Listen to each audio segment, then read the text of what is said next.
Hello everyone.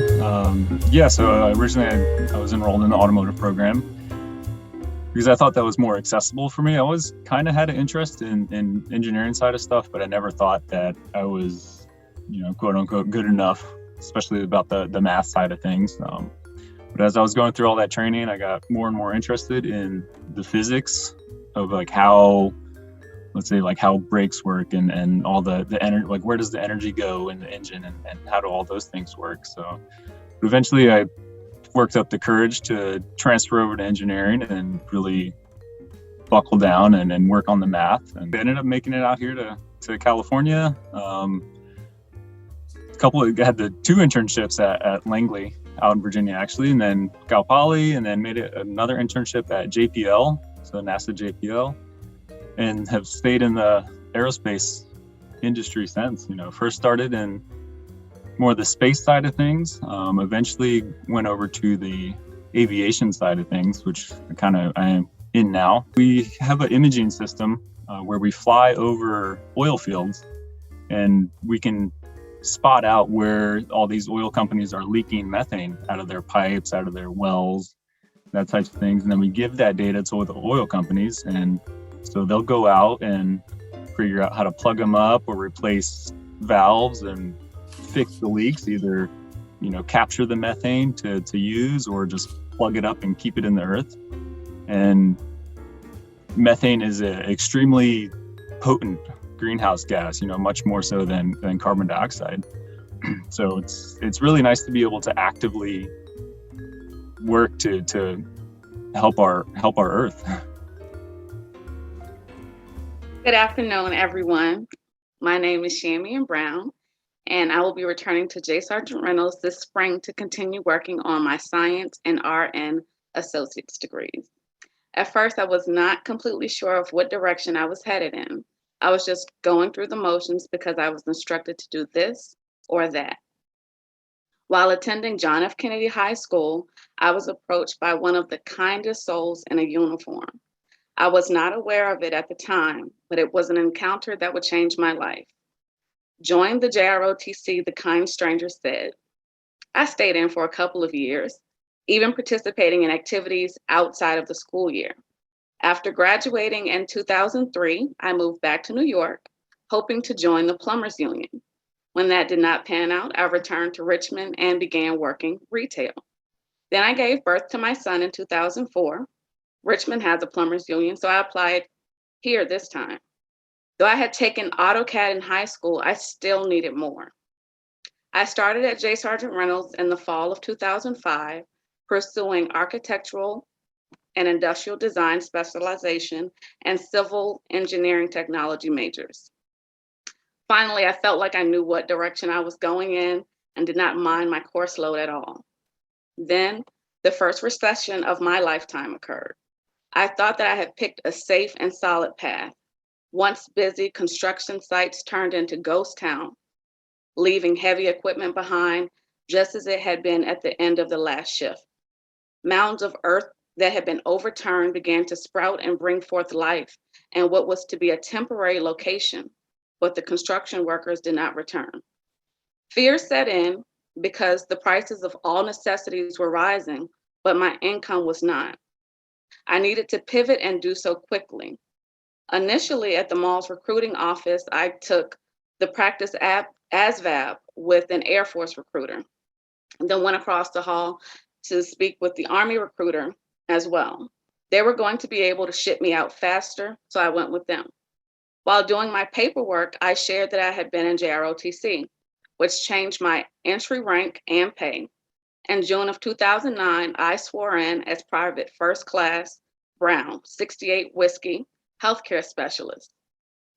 When I reached Fort Sam in January 2010, I kept hearing my battle buddies say, "Always forward, Sergeant," and the response being, "Always forward, Soldier Medic." I asked, "Who is Soldier Medic?" Quickly, I realized that it was in fact me. I was in training to become a combat medic. By February of that same year, I had become a nationally registered EMT basic, and never in a million years had I ever considered a career in healthcare. After my service concluded, I began taking classes In 2011, I obtained Virginia reciprocity as an EMT basic and received credit at J. Sargent Reynolds for my license. I took multiple science courses and discovered another passion. I continued taking classes semester after semester, learning how to drive both an ambulance and a fire truck. Before I knew it, in 2014, I had completed the pre-nursing, EMT basic, and healthcare technician career study certificates, as well as a general education certificate. The following year, spring of 2015, I had racked up so much debt and student loans that I stopped to preserve my GPA and returned to work full-time. I used my CNA license that I have received from my studies in the healthcare technician program and added to it a registered medication aid license. And the day I worked full-time as an executive administrative assistant, utilizing the various skills that I had developed in the Army from records management. Every other night and weekend in the very same building, I worked part-time as an RMA. And that's a registered medication aid. By the time 2016 rolled around, I was beyond exhausted, frazzled, and burned out. Just as I took some time to relax and regroup, the bottom fell out.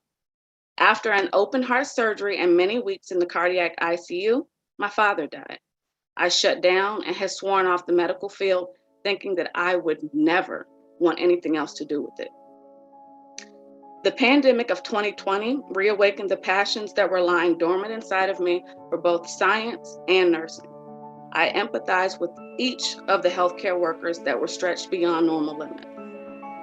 Deeply, I desired to continue my education so that I could do my part and lighten the load in an overworked profession.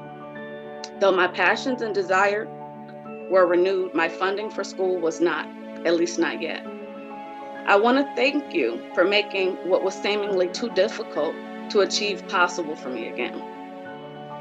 It is my goal to complete my science and nursing associate's degrees at J. Sargent Reynolds Community College, where it all began, before transferring to a 4-year in the future.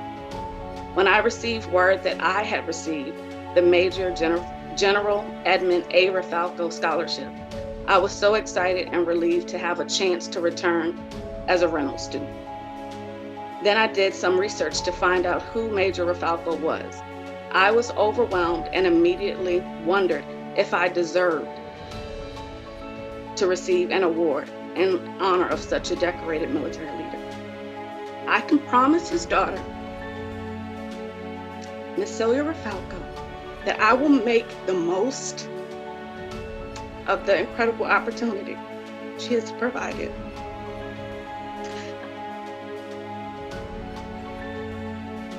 Shamian, we are so proud of you. You all who have been to our scholarship luncheons know that we end up crying. I mean, I don't know, I can't think of a year where I have not been just moved to tears by being so proud and inspired by our students. And Celia, I don't know, I saw your face on here, Celia. I don't know if there's so many people I'm scrolling through. Are you able to unmute yourself for a moment?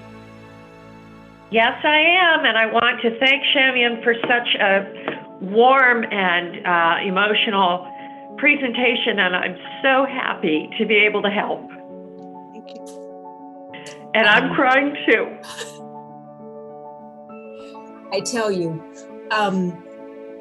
scholarship donors, you know that you certainly help students enroll. But one thing that sometimes we forget is that you help students come back.